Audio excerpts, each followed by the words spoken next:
The Democrat-led push for health care reform is in its final stages as lawmakers prepare for a congressional vote as early as this weekend. On Monday, House Speaker Nancy Pelosi said she's considering using a tactic that would avoid a direct House vote on the less popular Senate version of the health care bill. The tactic, known as a self-executing rule, would have Congress members vote on a package of changes to the Senate version. Approving those changes would in turn be deemed an endorsement of the initial Senate measure they'd be modifying. Republicans have criticized the proposal, calling it a way for Democrats to avoid an up or down vote. The House Budget Committee set the process in motion on Monday with a vote to advance a reconciliation measure that would help push through the health care bill. The developments come amidst ongoing negotiations between Democratic leaders and holdout lawmakers. Anti-abortion Democrats are threatening to vote against the bill if it excludes some of the harsh anti-abortion provisions included in the original measure last fall.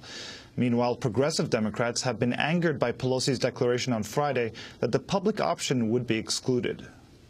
We're talking about something that is not going to be part of the legislation. So why don't we talk about what is going to happen? Because I'm quite sad that a public option isn't in there.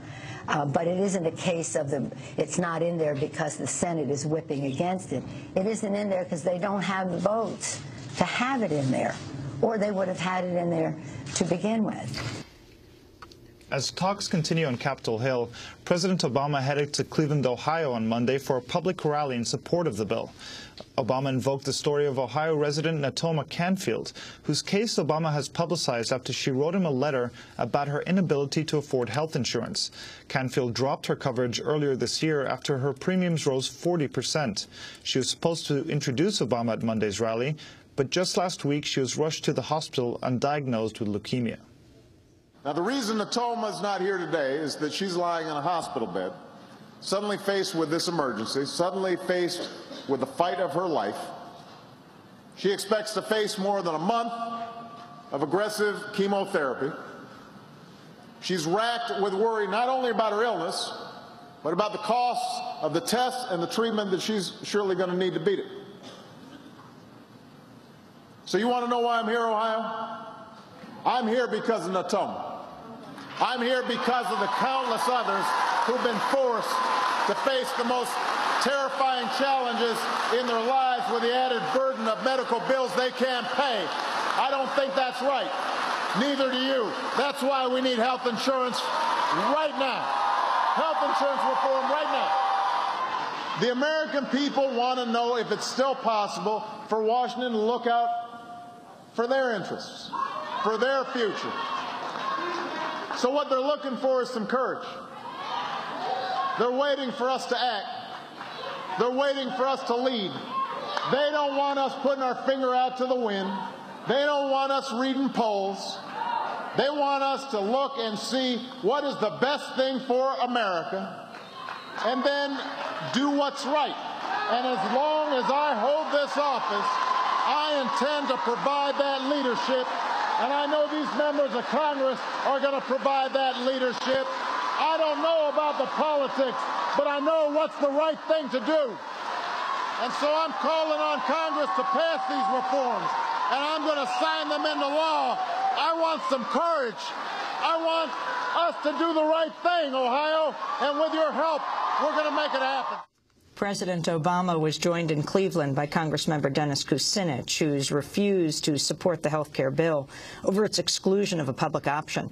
Obama and Kucinich flew to Ohio together aboard Air Force One, where they reportedly discussed the health care bill. During his opening remarks, Obama encouraged a crowd member who shouted out for Kucinich to vote yes on the bill.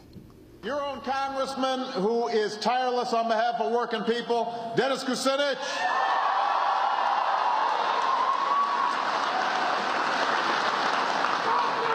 Come on, did you hear that, Dennis? Go and say that again. After the speech, Kucinich refused to comment on his discussion with Obama or on whether he's reconsidering his opposition to the bill. But this is what he said when he appeared on Democracy Now! Last week. I'm ready to listen to the White House. If the White House is ready to listen to the concerns about putting a public option in this bill. I mean, they can do that. You know, they're still cutting last-minute deals. Put the public option back in. Make it a robust public option. Give the people a chance to really negotiate rates with the insurance companies where from the standpoint of having a public option. But don't just tell the people that you're going to call this health care reform when you're giving insurance companies an even more powerful monopoly status in our economy. That's Congressmember Dennis Kucinich on Democracy Now! Last week. Well, for more on the health care bill, we're joined in Washington, D.C. by Ryan Grimm, the senior congressional correspondent for the Huffington Post. Ryan, lay out where this bill stands right now and the significance of President Obama going to Ohio to pressure Dennis Kucinich. Right. Thanks for having me, Amy. And the fact that you mentioned that Dennis Kucinich isn't commenting on whether or not he's going to change his vote is noteworthy in and of itself, because Kucinich is the kind of person that always comments. He always speaks his mind. And I actually saw him last night in the Capitol and asked him if it was true that he was changing his vote, and he said no comment. So he didn't deny that he might be thinking about changing from a no to a yes. The significance of that is that Democrats are really rallying everybody together. There's a real sense in the Capitol that this is going to move forward and that everybody is going to come together. The way it works is that Thursday, the Rules Committee will send a package to the House floor, and Sharif described it correctly. There'll be probably be this deeming mechanism. Pelosi said yesterday that's the way she prefers to do it. And so the House would not have to vote on the actual Senate bill, but they would vote on the reconciliation package, and the rule would